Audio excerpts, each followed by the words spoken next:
I have decided that I'm going to be your own game. And so I brought you snacks. Oh, okay. I honestly forgot to bring snacks today, so. I went to a bougie shoppy shop that has weird snacks frequently. What's the shoppy shop? It's called Wine and Eggs in Atwater Village. It's like Okay. 6 blocks from us. There's 4 of them. Let's start with black sesame popcorn. Tochi? Tochi. Tochi is the name. Okay. Fry loves popcorn. $6.25 a bag, apparently. I didn't look at the price. Damn, these are expensive. I've also got ube. Oh, this is all the same thing, but different flavors. Yeah. So this is just... Salted egg and matcha popcorn. These are all flavors I've had of things before, but I've never had them on popcorn. Okay, can I just read this part on the back? Go off, Queen. It says, what makes our popcorn better? We use large, non-GMO kernels and high heat to craft our iconic, crispy and fluffy popcorn. Sorry. All right, I'm throwing it away. Made in small batches, each ball is evenly coated with unique flavor to deliver a snack like you've never had before. The dog wants to try it. Oh, yeah. Oh, it looks like kettle corn. This one's sweet. Fry, leave it. He loves popcorn so much. Buddy, sit down. This is actually Black not sesame bad. is sweet, Yeah. but not a lot of flavor. I'm getting more salt and sugar than matcha. I'm getting like a tiny hint of green at the end. Okay, the matcha I mean, it's a very like light sesame flavor. tastes like the color green. I got like none of that. That's crazy. Okay. I'm handing you ube. And then this is actually the one I expect to be the best, which is salted egg. This one is vegan. At 110 calories per cup, this might be the highest calorie popcorn Yeah. I've ever seen. I mean, ube's not bad. I kind of like that. It's very sweet. Yeah. But I do also love the Very idea eggy. of purple popcorn. I actually really like the ube. No, ube's not It bad. has like an earthiness to it. Oh, I don't really like the egg. Yeah, it's very eggy.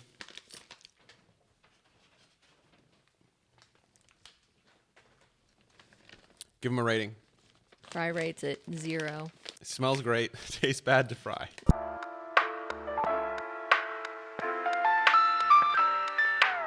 Welcome to episode 4 of Cult Flav is Going Off. I'm Sarah. I'm Bryn. This is Fry. And from social platforms to colored food additives, it's been a week of bans with questionable value. So we asked our friendly neighborhood food scientist, Hydroxide, to join us to talk about what the red dye number 3 ban is, why it happened, and what about it matters to you. What she didn't know, God, you actually scared me, is That's what you do to me while I'm driving. I just wanted to let you know that. what she didn't know is that we're also going to ask her to weigh in on a follow-up question about seed oils that we got on our website. And then we're going to ambush her with a list of items to ban or not in this week's Absolutely Rank. I bet she's got some strong opinions. But before we get into it, we wanted to thank our sponsors, which is once again you. You. 73 of you. 73 people who have tossed us $20 a year. Thank you all so much. It means the world to us, and it really helps us create good content without the need to be dependent on ads. Yep. And we love that. That's Yep. what we want this thing to be. So thank you all. Go over to cultflave.community if you want to join, and Get in the comments. it's only going to get better. Also, the fact that people kind of went through what I can only describe as like a digital obstacle course to get to the button. Yeah. I made the thing work. I'm working on a homepage redesign right now that's going to change He a didn't lot make of it easy things. for people. And I was He just made it well, work. I don't want to half-ass it. So instead I said, let's wait 2 weeks. Yeah. We'll get there. We'll get there. It's going to be easier. It's all getting better. Thank you all so much. Let's go talk to Hydroxide. Hey, Hydroxide. What is the deal with this red number 3 ban? So the overview of the red dye number 3 ban, which just went into effect this past week, is that under the Dyyylan clause, essentially they're saying that since this food dye causes cancer in animals, because there was a study in 1990 that male rats were fed 4% of red dye number 3 over the course of their lives in their diet, and some of them did end up developing cancer. That was there was a few studies, but that was really the main landmark study that was being referenced in a lot of the petition against this. The Dyyylan clause from the 1950s states that the FDA has to ban or eliminate food additives if they're shown to cause cancer in animals, not necessarily in humans. So the interesting thing is that after that study came out in the 90s, it was banned for cosmetic use. So that's why we don't see any red dye number 3 in cosmetics. However, it was kept in food. So now, finally, because of the petition by the Center for Science in the Public Interest and also some additional help from House of Representatives and other Congress people, really pushing for this ban happening, I think it sort of finally went overboard and then they decided to ban it. So that's kind of it in a nutshell. Jazz hands. So jazz hands. Perfect. Jazz We're hands. seeing a lot of like pseudo health professionals that are really hopping on this in particular and saying like, oh, all dyes should be out of everything. You can say chiropractors, it's okay. Really harmful. Some of these are technically MDs, but they seem like they're really aiming for how do I get attention from national news is kind of the vibe that I'm getting. Several of them have like media appearance pages on their websites, which is kind of crazy to me, but I guess that's the business. I don't know. How do you feel? Do you have an opinion on dyes in general? Yeah, for me as a food scientist, I think a lot of people say that dyes are unnecessary and that we should just remove them from foods in general. But there is an evolutionary reason why we need food to look good before we eat it. And granted, I can definitely see the reason that we want to ban them is because, like chemical bad and also making foods look really good that maybe aren't necessarily healthy for you. Ultra processed foods are high in salt and fat and sugar and not very high in nutrients, and if those look really good to us and are really appealing to the eye, maybe we'll eat more. So I can see that the approach of I think the layperson is that food dyes are unnecessary and we don't really need them, and I don't think that's like a super inflammatory opinion. However, it's very much like such a minor issue. It's sort of a low hanging piece of fruit that people can focus on that essentially does not create a lot of health benefits. Like getting rid of food dyes does not improve someone's life overnight. It doesn't pay their medical bills. It doesn't eliminate people from, like people looking at their bank account before deciding if they can go to the doctor. It doesn't help with food deserts and accessibility.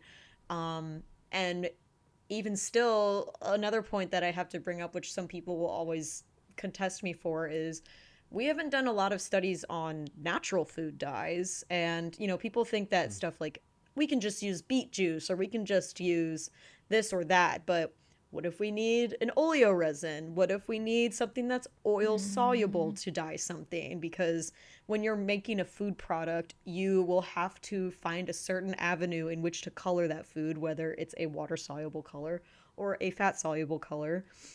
And those compounds are just that. They are compounds. It's not just like you shrunk a beet down into little colored size particles and then called it a day. You're eliminating some level of originality from that thing.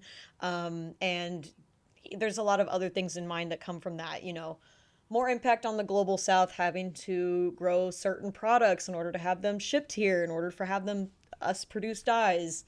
Another thing that kind of scares me, because I'm not here to say the food industry is like super nice. Like, is it a corrupt industry? Sure. Like, people think I think it's like all sunshine and happiness, and I don't.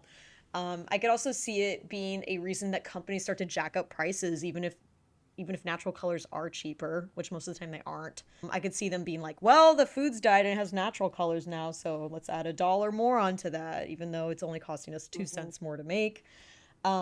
It's really just like something I call like seeing the forest through the trees, which is like, we're just not, we're hyper focusing on a problem that is so minor in the grand scheme of things.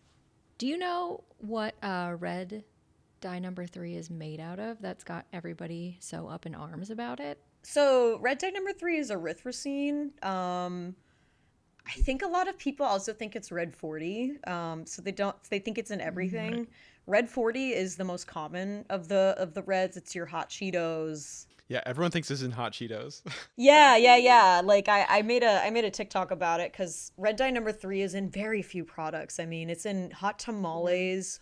I'm sorry, I said like who is eating hot tamales, and the hot tamales people came for me in the comments. So I'm sorry, hot tamales people. Yeah. But I'm like, who are Candy you? corn was safe, but It's in like very specific products. It is not a very widely spread color. It used to be, but a lot of food companies removed it from their products way early on. It's not in Skittles. It's not in M&Ms. It used to be in M&Ms, but they removed it in I think the 80s or the 90s. So the real reason why people want it out is I think a lot of people don't know why they want it out because they don't know what kind of products it's in. They don't know how abundant or not abundant it is in some of the foods we eat. It's in like very specific products. Like there's a trace amount in the cosmic brownies. There's a trace amount in specifically the Funfetti Little Bites muffins. those are both Sprinkles products, which Yeah. we apparently Sprinkles are like a major consumer of them. It's been banned for Sprinkles in the UK for Since quite at a long least time. 2021. Yeah, but in 2021, there was this event called Sprinklegate, where a UK bakery called Get Baked stopped selling its like top selling item because it contained these sprinkles that they were importing from the US. And so I guess their authority got pissed about it. So they said that they were going to stop producing this entirely. The cake. Yeah. Yeah. The Get Baked owner was up in arms about like not being able to use this very specific type of sprinkle. And he said, I realize how insane this is. This is a direct quote from the article. Unfortunately, I am only prepared to use them and no others. If I can't use them, I won't use any. I will be on sprinkle strike. End quote. So good. British sprinkles aren't the same. They're totally shit and I hate them. Is a follow-up. Like It's to so know that good. people love this specific type of sprinkle that much just is like, it's so beautiful. Listen, people ride or die for the Like- most random products. It's kind of like the hot Yeah. tamales. Like, what? Yeah. Oh my God, what the heck? That is actually insane. Like, I definitely need to read that. I actually, in some of my research for my red dye stuff, I did not come across that. That is wild. It's beautiful. Yeah, I've seen a lot of coverage about the fact that it's made from petroleum byproducts, specifically phenol and phthalic anhydride, which like phenol, active ingredient in Carmex. Like people consume that all the time, not a problem. And then phthalic anhydride, significant ingredient in the coating for most pills. So like especially the dissolvable ones or like the delayed release. So and the actual color comes from iodine. Yeah. That all that derived from petroleum stuff, I think, is like, I guess like a pretty genius way to fearmonger people because it's like it sounds like you're going to the gas station and just loading that up with a good old diesel. Exactly. This happens with seed oils too. They're like, this was used for whatever oil drilling Right. lube, and it's like, yeah, but so is tallow. Like to this day, this is a crazy argument to make. Right. And people are smearing that on their face now. So People use things for all sorts of stuff. Yeah, for sure. It's like the whole yoga mat like chemical is in your bread. What was that? oh yeah. I remember this being a thing a couple of years ago, right? It still comes up now. It's kind of crazy. I forget what it's called. It's like it starts with an A. I can't exactly remember, but it's like saying like there's a chemical called dihydrogen monoxide, and if you drink Yeah. too much of it, you will die and get sick, which is true. But it's like, It's just called drowning. yeah, literally. It's so easy to sell people based on that because science is really boring and food is really boring when you're not selling it in a sensationalist way. I always say like sensationalism is no match for boring data, but one of those things grabs people's attention much faster. So I found the ingredient that's in yoga mat and bread. What was it? It's a compound called azodicarbonamide. azodicarbonamide. Yes, I think Yes. I think that's how it goes. So yeah, it was such like an advertising slash like it was such an odd campaign to me. The yoga mat compound. Yeah, and I don't know. I can't even wrap my head around this kind of stuff because I wonder how much you had to research with that to pair those things together. Like I can't describe what yoga mats are made out of. I actually don't even know myself. So I don't know. It's just interesting. I think if you hear a good thing to hear is if you hear a food additive or chemical or ingredient that you don't understand is in another thing that sounds like it shouldn't be in food, pause for a second. Don't Right. necessarily like it's not a one to one. That's just not how chemistry works. So the main ingredient in Carmax is probably the thing that got people scared about Carmax, like this. That's Carmex. petroleum. Holy shit! It's Carmex, not Now that Carmax. is petroleum based. You're right.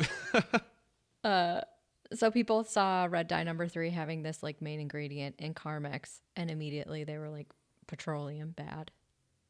I Can't do mean, it. it None most of it. chapstick is petroleum based. Get it all That's out kind of of there. crazy. Okay, I wanted to talk a little bit about the FDA statement, which I think is kind of funny. Like they feel like they're being kind of petty to a certain degree. Um, just gonna read the first paragraph, if that's all right with you two. Sure, go for it. The FDA is revoking the authorization for the use of FD&C Red Number 3 as a matter of law based on the Delaney Clause, like you said. Do you want to say what the Delaney Clause is? Yeah, so the Delaney Clause was a clause made in the 1950s to say that if there is a food additive that has evidence of a study that that it causes cancer in animals, doesn't necessarily have to be humans, that additive should be banned or eliminated from our like food Yep. industry. And precedent thus far has been to interpret that as strictly as possible. So if it's ever been proven to even be likely to cause cancer in humans or animals, that's it. It's done. So following on, the FDA is amending its color additive regulations to no longer allow for the use of FD&C Red Number 3 in food and ingested drugs in response to a 2022 color additive petition. Sorry. This was the one from CSPI that we mentioned earlier. There's a wild number of like organizations on here. It's quite large, including Consumer Reports, which I just learned has its own advocacy division. That's fun. The petition requested the agency review whether the Delaney Clause applied and cited, among other data information, 2 studies that showed cancer in laboratory male rats exposed to high levels of FD&C Red Number 3 due to a rat-specific hormonal mechanism. The way the FD&C Red Number 3 causes cancer in male rats does not occur in humans. Relevant exposure levels to FD&C Red Number 3 for humans are typically much lower than those that cause the effects shown in male rats. Studies in other animals and in humans did not show these effects. Claims that the use of FD&C Red Number 3 in food and in ingested drugs puts people at risk are not supported by the available scientific information. Gotta save those male rats Yeah. at all costs, you know? Do anything for the male rats. Anything. This Sorry. feels like it's in direct response to CSPI's very strongly worded like statements on the matter, which is this is poison. End of discussion. Like I don't understand when CSPI, which has done so much good work, like the nutrition facts labels are their work. Like that's a good thing. When did they go from like being like valid campaign to being like here's a petty thing that we're going to like say it's the headline in their 2024 like here's what we achieved this year. That's crazy. Yeah, I'm unsure to be quite honest. I would know. I wish I could speak to it, but I'm not part of any type of. I'm not part of their internal organization by any means. I think the people there do a lot of, like you said, like really important work. Like they were a big reason why we don't have trans fats in our food anymore. Mm-hmm. But I can't tell if it's a factor of having to compete with the sensationalism of other non-science publications, to be honest, because that is one reason why I try to make the content that I do is to Yeah. sort of just throw myself in the pool of the different types of information you can get out there. So it's I did look at their website quite frequently recently, and there is a lot of information on there about them trying to eliminate dyes or petitioning to Mm-hmm. sort of get dyes out of our foods, or just advocating for consumers that dyes are, really scary or really something to throw a lot of our attention towards. And I don't know if that's a new effort. Since they are a not-for-profit organization, it could be a result of leadership change. It could be some type of new marketing Mm-hmm. campaign. It could be sort of just pivoting their vision to grab people's attention. I will say, I mean, I think their petition worked to get this out. Yeah. And I did read it, and it was very thorough. I think the work they do there is very scientifically thoughtful. Um, and with any type of scientific advocacy, even though the science that you're referencing is unbiased, you are still having to package it in a way that you need to kind of sell a certain opinion on it, essentially. I don't know if that's a controversial opinion. My other science creators might hate on me for saying that. But I do think that is what's interesting about working in food science specifically is we're not working within a vacuum. We are working in this sort of tangible, real life sort of like product. We're working with tangible, real life products. And so I'm kind of unsure. I don't know if it's like a change in effort, change in leadership, change in marketing. It could be a lot of things. But I still think the work they do there is very important, and I definitely don't think that they're like a bad organization or like an organization Right. we shouldn't pay attention to. I actually think out of a lot of the consumer advocacy watchdogs, they're like one of the better ones. Like the EWG is like they're like very like wishy-washy in my opinion. People Yeah. reference them a lot. I do think CSPI is a lot more scientifically founded. So I'm unsure, to be quite honest. It's very interesting though to see this shift, and I wonder if it'll keep going in this direction in the next few years. It feels very out of character for them. A little bit. It kind of feels like it feels like they just kind of slanted a little bit and were in a way that I'm like, this is interesting. Like, I wonder if this is changing their pattern of work. Who knows? Do you want to talk more rat study? Because I did some math.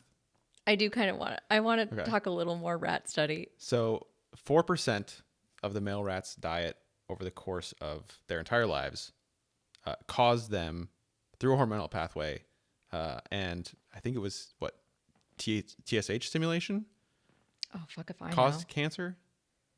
Sure. So thyroid stimulating hormone, Oh yeah. right? Yep.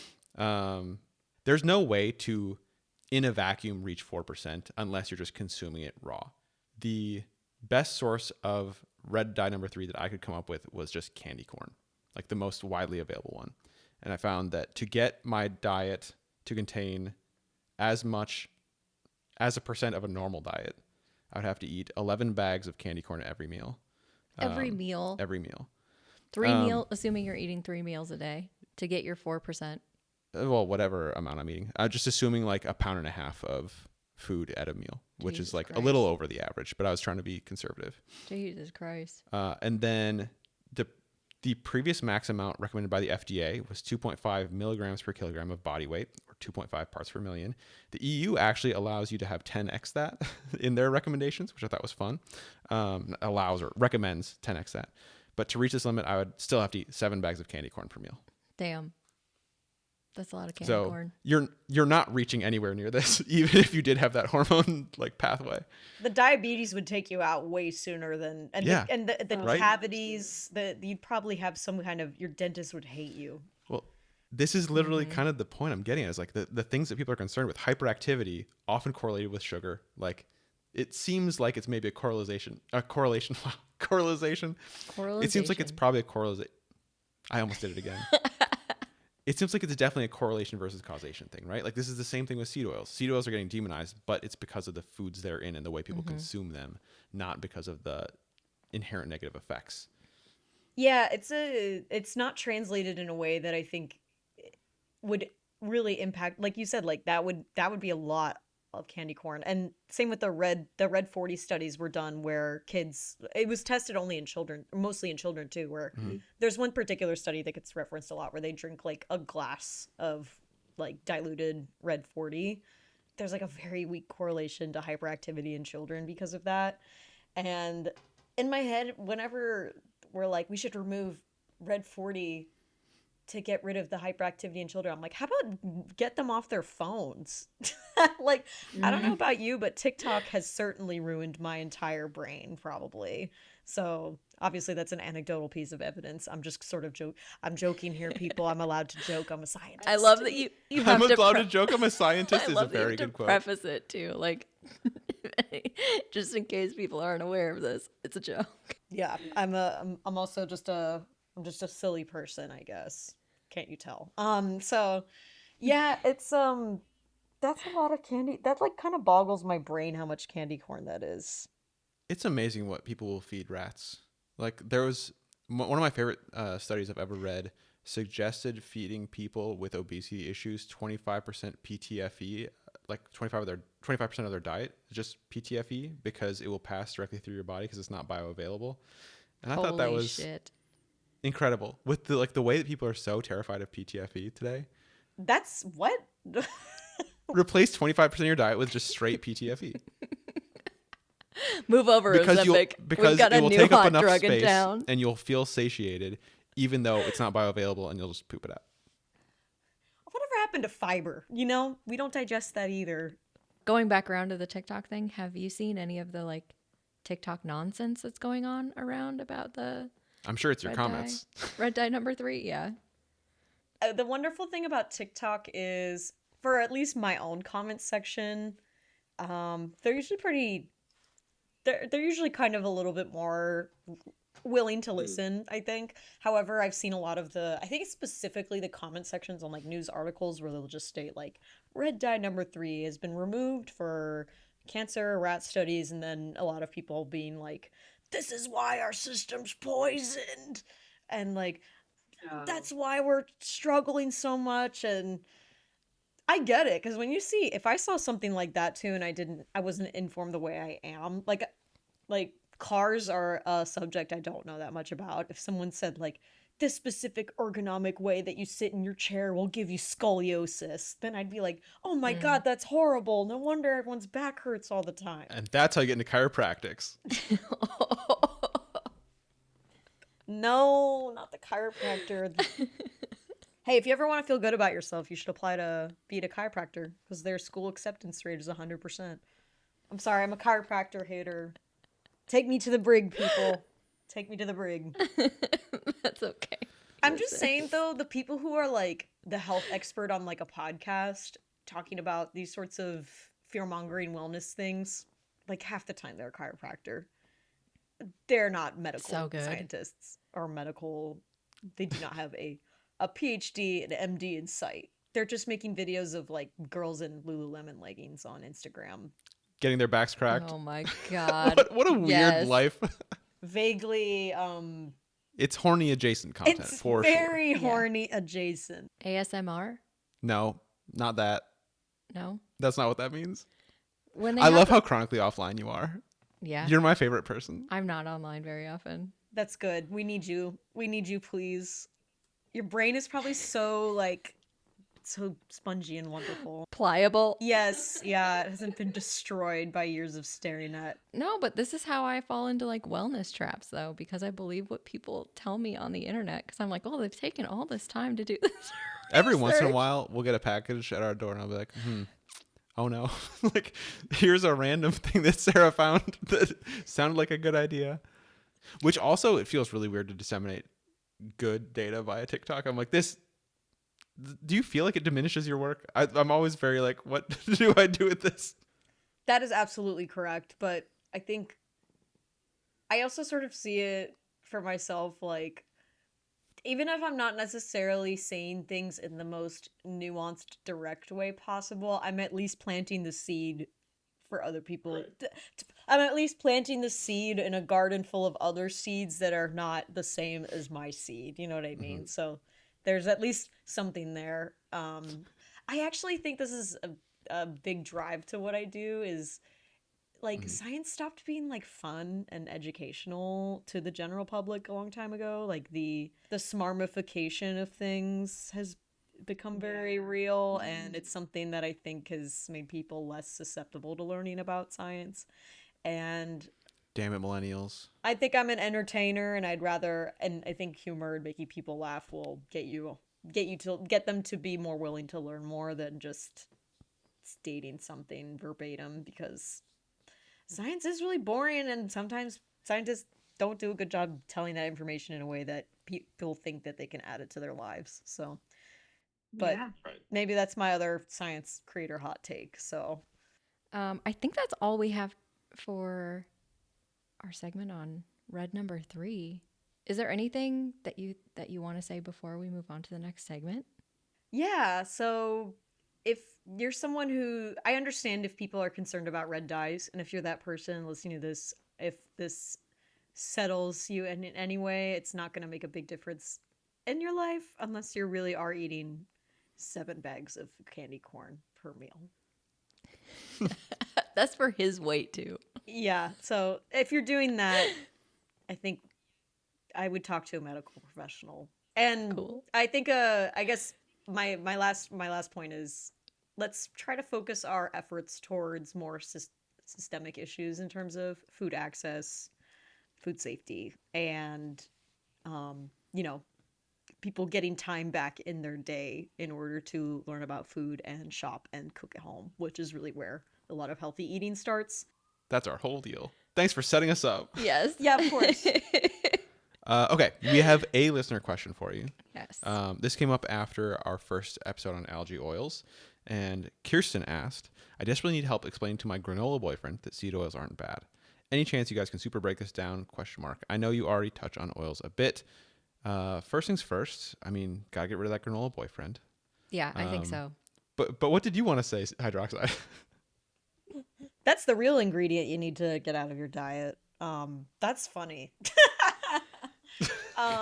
Well, from a from I guess a less judgmental perspective, Wow, I would never. I think a large reason why a large reason why or a large argument as to why people say that seed oils are bad is because they're high in omega-6s, and we need more omega-3s versus omega-6 fatty acids in our diet. And a lot of people argue that we're getting too many omega-6s in our diet, and then because of that, we're increasing our inflammatory markers because of it being converted into arachidonic acid, which then basically can turn into inflammatory markers. But I guess the thing I want to say is arachidonic acid does not always turn into inflammatory markers. There's a lot of other metabolic pathways that it goes down, some of which are actually anti-inflammatory. It helps us with blood clotting regulation. It can help us with bone health, some other sorts of like brain function and like just sort of general like living integrity. They can cause inflammation as well, but like the job of these compounds is not to only cause chronic inflammation, and it's not even the majority of it isn't even necessarily going to be causing that sort of turned into a long run on sentence. But essentially the compound that is often argued to cause inflammation, it's not like every piece of omega-6 is turning into that compound, and then even still that compound doesn't always turn into inflammatory markers. And there's lots of other studies out there that are being done that says like even eating more omega-6s doesn't necessarily increase it. So again, I think it's a very specific problem to focus on, when in reality, like, you know, the argument of frying things in beef tallow versus seed oils, you're still going to end up with acrylamide, which is a cancerous compound. Frying things creates this pretty much no matter what kind of oil you use. In fact, something like beef tallow can actually increase the amount due to surface area interactions. So I would tell your boyfriend that it's not really something worth worrying over, and there are, if you know, if not eating sunflower oil makes you feel better, that's fine. But I think half the time people just associate it with not eating processed foods. And like, I think the fewer, like the more nutrient dense foods you eat, the better you'll feel. And I don't really think that's a controversial opinion that requires a specific diet diagnosis of eliminating this very specific item with this very specific increase in inflammatory markers that ultimately doesn't make a big difference. You do need some amount of inflammatory markers. You need some amount of inflammation for your body to take care of itself. Like, it is a bodily function for a reason. Yes, I think people think that they want to avoid inflammation at all costs, but truthfully, that's actually not a number one. I don't even know if it's possible, and number two, it's like there's no point in doing that. It's sort of unnecessary. Inflammation serves a purpose. It's like something that weird Braintree guy who's trying to live forever would do. The guy who looks like he's mummified. Oh, right. Yeah, crazy. Have you seen this guy? He No. sold his company to PayPal and is now trying to extend his life as long as he can. And he looks shrink wrapped. It's crazy. Mm-hmm. He's the type of tech billionaire people fear. Like, he's so creepy. Whatever happened to being cryogenically frozen? Bring that back. Moving on to way less gross things. We have a game for you. Okay, potentially less gross things. It's called Ban, Don't Ban. You're now given the control. Sorry, I didn't mean to do that. Okay.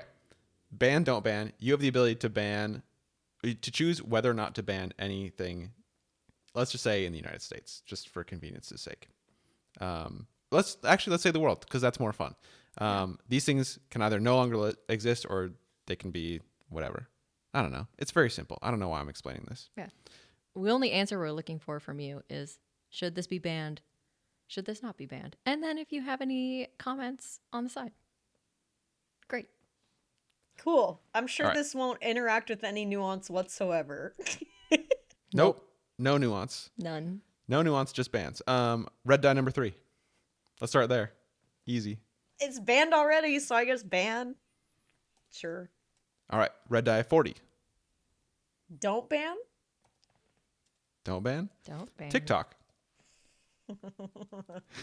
One part of me wants to keep it. One part of me is a Luddite and wants to just run away from social media forever. But I'm going to say don't ban. Okay. TikTok wellness influencers. Oh, ban, please. The term sushi grade.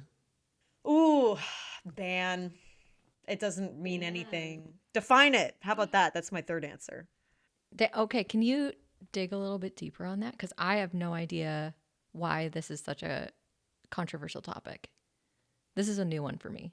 Yeah, of course. So sushi grade is not technically an FDA definition. So it's like if you see something it's a very gray area, because if you see something in a grocery store that says sushi grade, that doesn't necessarily mean it's gone through all levels of parasite destruction necessary for, which is essentially just a hardcore freezing process for it to be sold. However, there's like a lot of exceptions to this, and it's all very context dependent. Like if you go to an H Mart or an Asian grocer and something says sushi grade, again, that label means pretty much nothing. However, if you're going to go talk to your local fishmonger there, whoever's working at the seafood department, they could probably guide you onto how it was sourced and if it's safe to consume raw, essentially. I think a lot of people think they can just buy random salmon at the store and be like, I can just make sushi with this, but that's actually very dangerous because, again, if it hasn't gone through that parasite destruction, you could get like a nematode in your body or some kind of parasite snatching you thin because it's like a tapeworm. So, not to sell it like that, but yeah, move over Ozempic. I'm just eating raw parasitic salmon. So I think it's like one of those weird, like, it's like the word natural. It's not defined by the FDA and can kind of be put on anything. But it is sort of a context-dependent thing. So my best recommendation if you're looking to make sushi at home is to talk to someone in the seafood department. And also, if you have a local fishmonger, to talk to them. They'd probably be happy to give you how they sourced it. And they also are required to have parasite destruction letters. So they'll be able to show you, like, this company says that they froze it for this amount of time following the Fish and Fishery Hazards Guidelines from the FDA. I had no idea. I learned something new. Okay, well, kind of along that line, how do we feel about parasite cleanses? Oh, God. Ban or don't ban? Ban, don't ban. Please ban that. That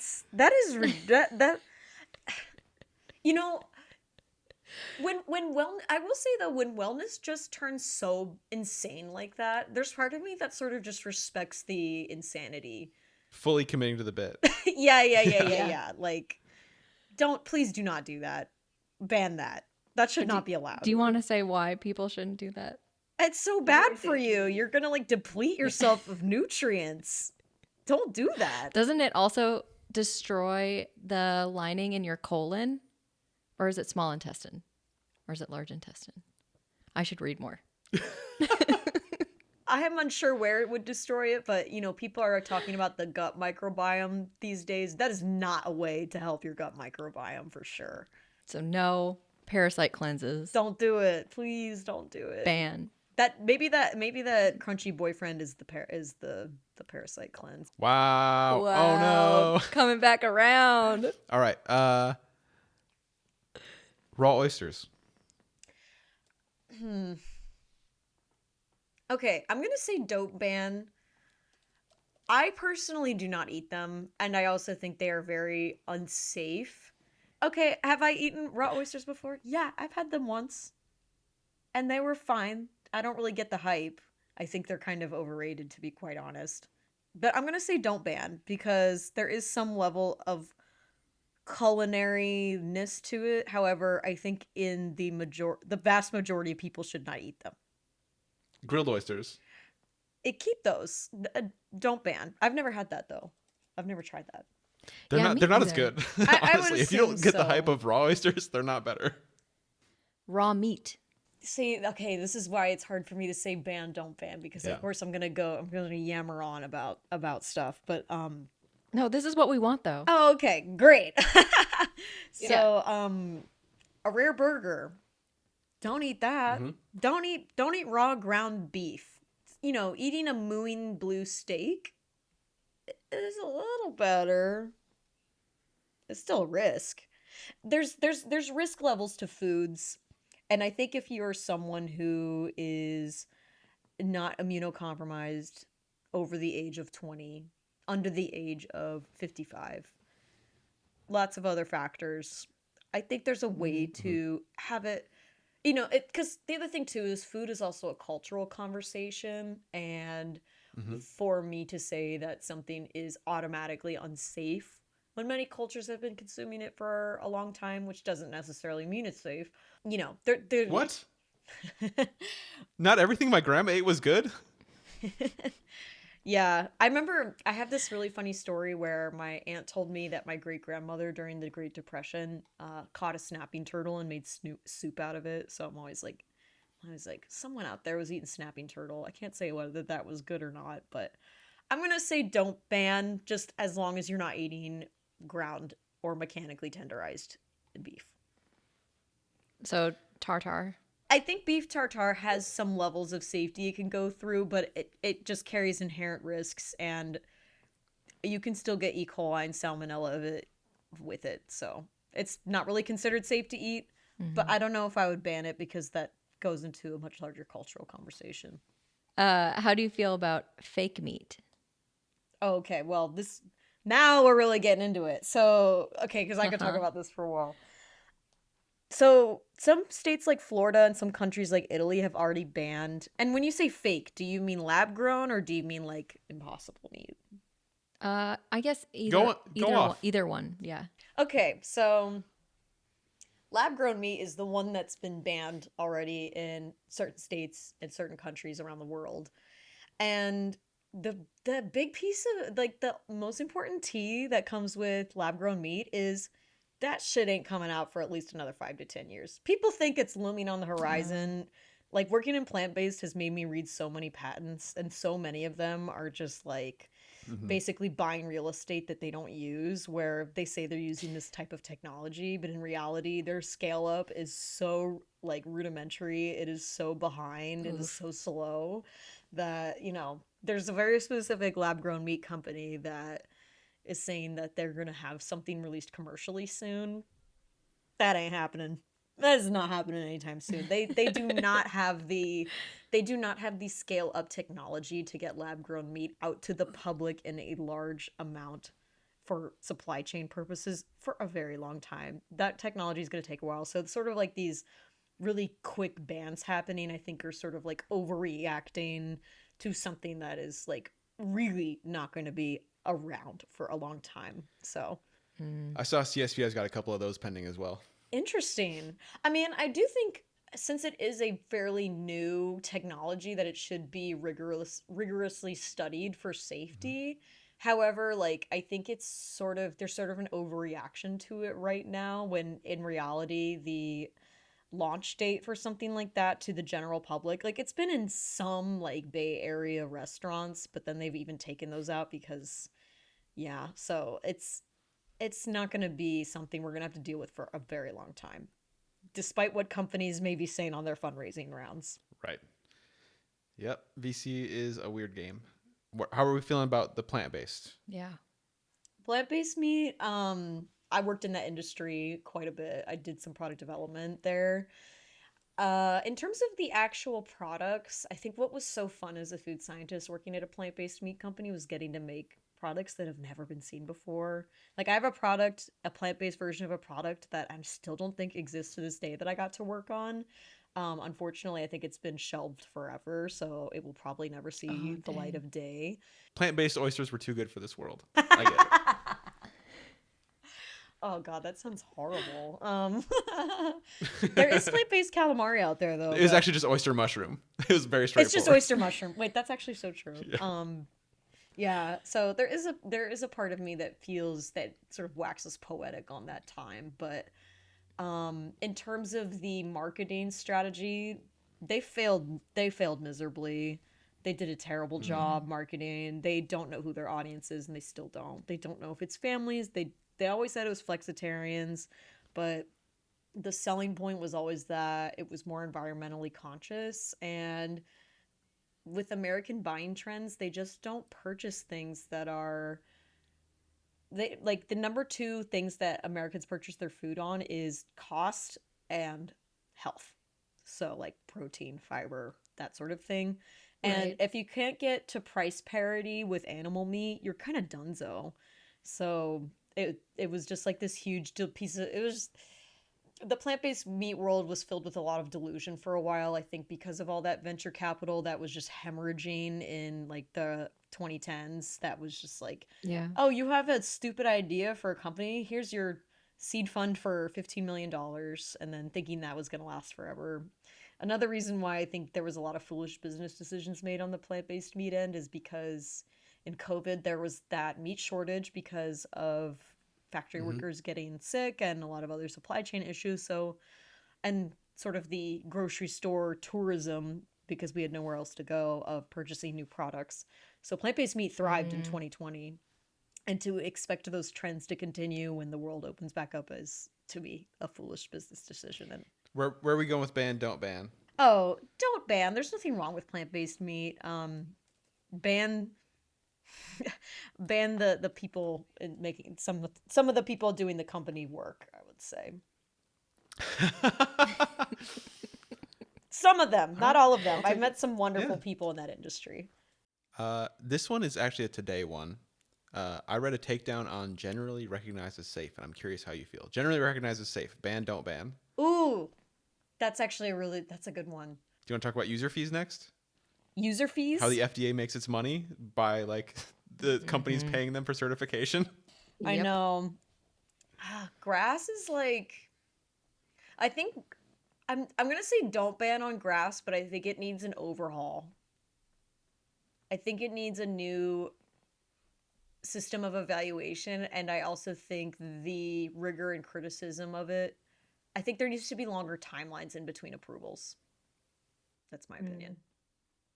I mean, in an ideal world, the FDA actually has enough manpower and funding to do things that grass would not need to happen, but companies will always outpace the speed of the FDA in terms of innovation and food development. So I do think there is a necessary reason why it's there.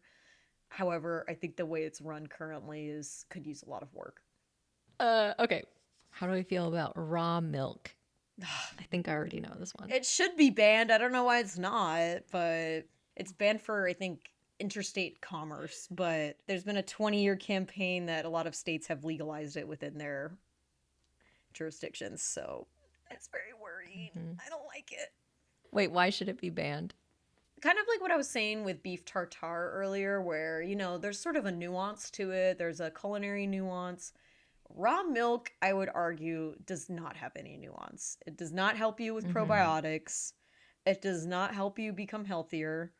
It is actually a public health issue, quite frankly. It is something that the more people that drink it, the more likely we are to sort of have these other larger superbugs come back into play. And it could create superbugs that essentially could make a large population sick, even if you're not the ones drinking raw milk.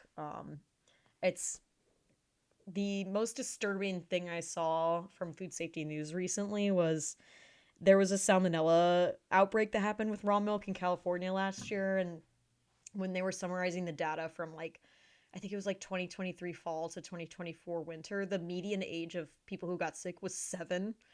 So there's just a lot of children getting sick from this because I think a lot of like crunchy moms and dads are. A lot of granola boyfriends out there. Yeah, the granola boyfriends procreate, and then like the. Kristen, you have to dump this. Then you've got little granola boyfriends running around everywhere. I know it's really it is really upsetting though. Shut up, Dylan. Spelled with 3 Y's. Yeah, it's like it can give your kids even if it doesn't necessarily kill you, it can give you lifelong kidney disease. And like, why are we making dysentery like sexy nowadays? It's just like not cute to me. Like I think there's a lot of people in my comments who are like, oh, I don't care, I'll just get sick of drinking it anyway. But like, you always say that until it actually happens to you. Like when you have any type of food poisoning, your eyes are bloodshot from the amount of yakking you're doing. Like there's nothing sexy or healthy about it. Plus, like, foodborne illness can also make you more susceptible to illness later in life, even if you recover from it. So it's just a public health problem all around. Sure, I'm sure it tastes a little better because it's probably really high in fat, but it's also not homogenized. You're probably just drinking like chunks. Yeah, you're getting layered. And so many people, Milk. another crazy argument I hear is like, well, we drink human breast milk, and it's like, yeah, your mom's titties were not dragging around in the manure, but these ones are. Hopefully. We don't know what you're up to, Hopefully. Dylan. No. What you're up to, Dylan? Dylan. It's all because of Dylan. Dylan, we gotta get over this. Dylan, Yeah. we talked about this. All right, fiber. Don't ban fiber. Fiber's so important. Okay, but what about calling fiber prebiotics? It is a prebiotic. I know, but like so often they're just talking about fiber, and it feels very silly to be like, this is a whole category. Yeah, it's like the new sexy term that's being, gut health is really the new sexy term that we're using now, and prebiotics are a big part of that. I mean, it has really been creative to watch the beverage sector explode in the way it has. I think specifically because of adding fiber and prebiotics to like soda. Olipop has so much fiber in it. It's kind of amazing. Like, I really have to give that product a lot of credit that it doesn't taste like a slurry or a slime, because a lot of times when you're working on developing something with a high amount of fiber, it can become really like slimy. So I do have a lot of respect for them in terms of that technology. But in terms of the overuse of the word prebiotic, like the best prebiotic is just eating a healthy diet of fruits and vegetables. Anytime you hear any It's new... not just Metamucil? I do hear people enjoy Metamucil quite a bit, but I've never tried it personally, so I don't know. I think the best thing you can just eat an apple. Eat oatmeal. Don't ban fiber. We need it, please. But don't don't calling it prebiotics? Fine. It's hard because, like, in my scientist head, I'm like, I know what a prebiotic is, but a lot of people don't. So I'm still gonna say don't ban, because there's learning to be had. Maybe this means that consumers will understand a little bit more about the process of probiotic and like prebiotic interaction. Let's hope. All right. Next one. Facebook. Whoa. Ban except keep Marketplace and my buy nothing page. Ban. Facebook boomers. The people whose comments always end in just saying period. I'm gonna say ban, but I also think that Facebook is where they belong. It's like their little like free range pen. So there's like a level of like, don't ban on Facebook. Yeah, just keep them on Facebook. Is that what we're saying? yeah, like keep them off everything else. I think if they want to have their own little like free range pen, I think that's fine. They can wander around there. They're Cage free. That means they get light like 1 hour a day, right? Something along those lines. Something like that. Like they get like a few inches side to side to move around. The freest range. Next one. Colloidal silver. See, maybe I'm like I was kind of hoping for a blank expression, honestly. Have you heard of colloidal silver? no. Like jelly Oh my God. silver? It's a cure-all, like that has been marketed for forever. It's just like straight up snake oil. It's so funny. I'm gonna send you some ads for colloidal silver at some It's point. so bad. It's We'll just assume ban and call it a day, Yeah. but I'll send this to you. It's so funny. heavily marketed. Tiny silver particles in a liquid. That's the premise. Are we just bringing back like mercury? Is it like what Basically. mercury looks like when you take it out of the thermometer where it's like, oh my God. Yeah. A little bit. And yeah. you eat it? There was or You eat it. People are like drinking this. I knew people were excited for the Wicked premiere, but I didn't think it was that much. That's crazy. Oh my God. Ready for the next one? Yeah. Seed oils. Don't ban. If they took sesame oil from me, I think something would snap in my brain. I think sesame oil, it just adds such a delicious flavor to so many things. Like if you go to Korean barbecue, it's always like kind of the goated like condiment to use essentially. You don't even need that much to add a lot of flavor to. And then just all the circus around seed oils being bad. It's not even really anything to worry about. If you're someone on yours worried about your health, you don't have to eliminate seed oils. You don't have to worry about that. But also talk to a medical professional because I am not a diagnostic nutritionist. Okay, this one was one that was really popular. I want to say 2021. Still is. I saw a chocolate bar with it today called Good Orgasm or something like Gross. that, which is crazy. Adaptogens. Oh, I mean, don't ban. It is like a catch-all word for just like wellness stuff, but there's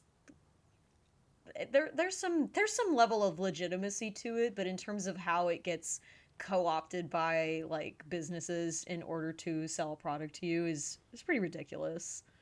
I wouldn't rely on it to supply any really essential nutritional aspects, but if there's a product you really like that has adaptogens in it, there's no need to. It might not help you that much, but it's also not probably hurting you that much. What does it mean, though? When you say adaptogens, what does that even Lion's mean? mane mushroom. Yeah, it's like a very like general term for stuff that helps your body respond to like stress and fatigue, or it's like active ingredients in plants and mushrooms. I think there's probably a lot of very specific ones, but of course that never gets actually addressed. And since it's a supplement, it's not really regulated by the FDA. It's a very like loosey goosey term. It's marketing. It's like saying something's AI when it's not. It's the fake meat of computers. For Fake no, algorithms. you like literally all this AI stuff is giving me like plant-based meat like VC flashbacks. It's like so like the Oof. when you're in that world and you see how much like hoop jumping and circus acts there are in order to just like sell something that's actually not that innovative. It's wild. Well, like you said, with like the lab grown meat, the things that people are saying AI will do, it won't do for a very long time. And in fact, the current model that people use, like transformer based LLMs, are basically at a dead end. So people are just making it up at this point. And the whole benefit really is you can add an $8 a month like charge to everything. That's the whole benefit of it. So that's why you see it in every product. It's very silly. That is very silly, and I think that mirrors a lot of those. It mirrors kind of what I was saying about adaptogens earlier, where there's like some level of scientific truth to it, and then it just gets stretched to the point where it just is fully gone from its own definition anymore. Yeah. It has no meaning. Once you spot that trend happening, you will free yourself from the grifting world as much as you possibly can. That's all we have for ban, don't ban. Is there anything we missed that you're like, oh, this should be Do you want on to throw there? something in there for good luck? Brown cabinets. Damn. Yeah, you can see my popcorn stealing. We've been in your comments. Sorry. No, I love it. Thank you guys. Which I guess I have to say thank you for granting me the lunchtime achievement award. It means a lot to me. It feels wild to have like someone like say my name on like a platform. Like it's so crazy to me. So thank you. I wear the badge very proudly. Well, next year you'll just have to come and give it to the next person. We'll make it a real like line of succession. Will I be Nikki Glazer like at the Oscars? Oh my god. Done. I think that's up to you. Yeah. You got to do that Running Man though. It was pretty mean. Oh yeah, for sure. I can do that for sure. Yes. I don't know if I have Excellent. anything else on the ban don't ban list. Not off the top of my head. I think it all comes down to just like continuous research and boring data analysis. Well, we won't ban following you. Where should people find you? On TikTok, you can find me at Hydroxide. And on Instagram and YouTube, you can find me at hydroxide.foodscience. I'm also testing out Cameo right now. If you're interested in me answering any specific questions or making kind of a silly video for someone in your family or someone in your life who might need some understanding on something. And I'm trying to think of anything else. Kirsten, get Dylan a cameo. Her boyfriend's name is Dylan now. I don't know why that's the girl name I thought of. And my email is also hydroxide.foodscience@gmail.com. I think the fun part of this has also been I do phone calls with people who are interested in food science. I've called a lot of random people and gotten to talk to them about the career, and it's been really great. Nice. Oh, Really that's cutting in your awesome. cameo budget. That's probably true, but I also know how hard it is to find a job, so I'm willing to do that for free, for now at That's least. awesome. The volume is not too bad yet, so that's good. Thanks again to Hydroxide for joining us. Thank you for hanging out, especially for those of you supporting us. And thank you to Kirsten for asking our question of the week. Good luck with Dylan. Good luck with Dylan, yeah. With two Y's. I don't think that's his actual I name. think I said 3 Ys. He's just Dylan to us. He will be Dylan, yeah. Listen, it's an old inside joke. We've known Dylan a long time. Oh, Dylan. Classic Dylan. As a reminder, if you would like to ask questions on the show, you can post them over at the Going Off channel at cultflave.com/community, or you can call us at a number that I haven't memorized yet, but I have it right here, 424-419-FLAV. That's 424-419-3528. I love the way you point to what you're reading. Yeah. Adorable. All right, that's it. Do you want to go eat some food, Bryn? They just delivered it, and that's why the dog barked. That's why he was barking. Yeah. Oh, it makes so much sense now. Yeah, let's go eat some food. Yeah.